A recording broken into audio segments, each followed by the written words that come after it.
हिंदी भाषा YouTube channel पर आपका स्वागत है। इस वीडियो में हम चर्चा करने वाले हैं जो सामान्य हिंदी के व्याकरण में जो प्रश्न रहते हैं उनके बारे में जानेंगे। तो शुरुआत करते हैं। भाषा के कितने भेद होते हैं? सबसे पहले है भाषा के भेद। तो जी भाषा के कुल 3 भेद होते हैं और मुख्य 2 भेद होते हैं। मुख्य कौन कौन से होते हैं? लिखित भाषा, मौखिक भाषा, ये मुख्य हैं। और कुल कितने हैं? कुल कितने हैं? मौखिक भाषा, लिखित भाषा और सांकेतिक भाषा। व्याकरण के कितने भेद होते हैं? व्याकरण के कितने अंग होते हैं? तो जी 4 होते हैं। कौन कौन से होते हैं? वर्ण विचार है, वाक्य विचार है, पद विचार है और शब्द विचार है। उसके बाद है वर्ण के कितने भेद होते हैं? तो वर्ण के 2 भेद होते हैं। इस तरह के पेपर में छोटे छोटे प्रश्न आ जाते हैं और कई बार हम गलत कर देते हैं। स्वर के भेद, स्वर के कितने भेद होते हैं? स्वर के कुल 3 भेद होते हैं और मुख्य कितने होते हैं? 2 होते हैं।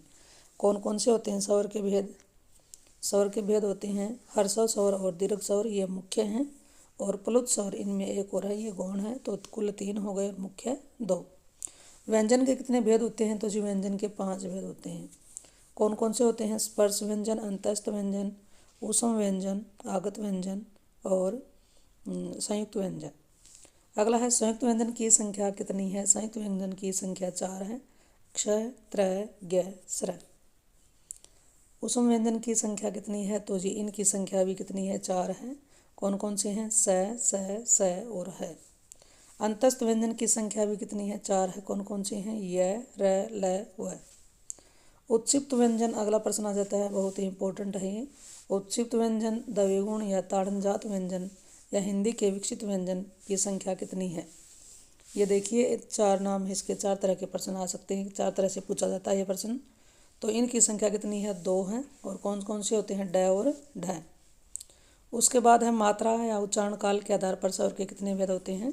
तो मात्रा या उच्चारण काल के आधार पर स्वर के 3 भेद होते हैं। अगला है मुख विवर या मुख द्वार के खुलने के आधार पर स्वर के कितने भेद होते हैं? तो जी ये कौन से होते हैं? 4 होते हैं। अगर डिटेल में आपको ये जानकारी चाहिए तो कमेंट में डालकर बता देना कि आपको ये डिटेल में चाहिए या नहीं। अगर आप चाहते हैं इसके बारे में जानना विस्तार से तो आप कमेंट में डालकर बता सकते हैं। जीभ के प्रयोग के आधार पर कितने भेद होते हैं? स्वर के 3 होते हैं। ओठों की स्थिति के आधार पर भी कितने होते हैं? 2 होते हैं। घोंसतों के आधार पर पूछ लिया जाए तो कितने होते हैं? 2 ही होंगे। मुंह और नाक में से हवा निकलने के आधार पर कितने होते हैं? 2 होंगे। उच्चारण स्थान के आधार पर कितने होते हैं? तो जी 6 होते हैं, जैसे कि कंठ है, इस तरह से। आगत व्यंजन, ज, फ और आ, ये 3 आगत व्यंजन हैं। इनको हमने हिंदी में ग्रहण कर लिया है तो इनको ग्रहित व्यंजन के नाम से भी जाना जाता है, ज, फ और ओ। स्पर्श व्यंजन की संख्या कैसे माह तक होते हैं? स्पर्श व्यंजन और कितने होते हैं? 25। स्पर्श संघर्षी व्यंजन कितने होते हैं? तो जी ये 4 होते हैं। कौन से हैं? च वर्ग में च, छ, ज, झ। संघर्षी व्यंजन पूछ लिया जाता है। स्पर्श संघर्षी अलग है और संघर्षी अलग है। तो संघर्षी व्यंजन भी 4 हैं। कौन कौन से हैं? स है। ऊष्म व्यंजन को ही संघर्षी व्यंजन कहते हैं और स्पर्श संघर्षी जो च वर्ग है उसको कहा जाता है। इन दोनों में थोड़ा सा अंतर है, ध्यान से देखें। अगला है संधि के कितने भेद होते हैं? तो संधि के 3 भेद होते हैं, स्वर संधि, व्यंजन संधि और विसर्ग संधि।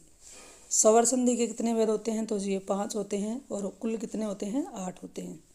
समास के भेद कितने होते हैं? 6 होते हैं और मुख्य 4 होते हैं।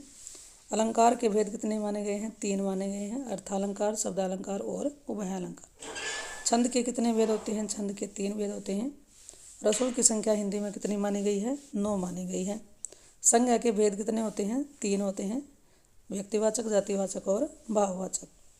जातिवाचक संज्ञा के कितने भेद होते हैं? तो जी 2 होते हैं। कौन कौन से होते हैं? पदार्थवाचक या द्रव्यवाचक संज्ञा और समूह या समुदायवाचक संज्ञा। सर्वनाम के कितने भेद होते हैं? तो जी सर्वनाम के 6 भेद होते हैं। विशेषण के भेद कितने होते हैं? 4 होते हैं। क्रिया के 2 भेद होते हैं, कर्म के आधार पर अकर्मक क्रिया और सकर्मक क्रिया। अव्यय या अविकारी के कितने भेद होते हैं? तो जी ये 5 होते हैं। कौन कौन से? क्रिया विशेषण अव्यय, समुच्चय बोधक अव्यय, संबंध बोधक अव्यय और विस्मयादि बोधक अव्यय तथा निपात। क्रिया विशेषण के कितने भेद होते हैं? 4 होते हैं। कालवाचक क्रिया विशेषण, स्थानवाचक क्रिया विशेषण, रीतिवाचक क्रिया विशेषण तथा परिमाणवाचक क्रिया विशेषण। इनमें से किसी के बारे में आपको विस्तार से चाहिए तो आपको वीडियो मिल जाएगी, उस पर देख सकते हैं। रस के कितने अंग या अवयव होते हैं? तो जी 4 होते हैं। छंद शास्त्र में गणों की संख्या कितनी मानी गई है? 8 मानी गई है। गण याद करने का एक सूत्र बना रखा है, ये माता राजभान सलगा। कारक की संख्या कितनी है? तो जी कारक की हिंदी में संख्या 8 है। काल के कितने वेद होते हैं? 3 वेद होते हैं। वर्तमान काल के कितने वेद होते हैं? तो जी 5 होते हैं। भूतकाल के भेद की संख्या की बात करें तो 6 होते हैं। और भविष्यत काल के कितने भेद होते हैं? 3 भेद होते हैं। अगर इनमें से किसी के बारे में भी आपको विस्तार से जानकारी चाहिए तो कमेंट में डालकर बता सकते हैं। अगर वीडियो आपको अपने काम आने वाली लगी हो तो वीडियो को लाइक करें और इसे अपने साथियों के साथ भी शेयर करें। तो चलिए फिर मिलते हैं एक और नई वीडियो नई जानकारी के साथ। इस चैनल पर आने के लिए जी आपका बहुत बहुत धन्यवाद।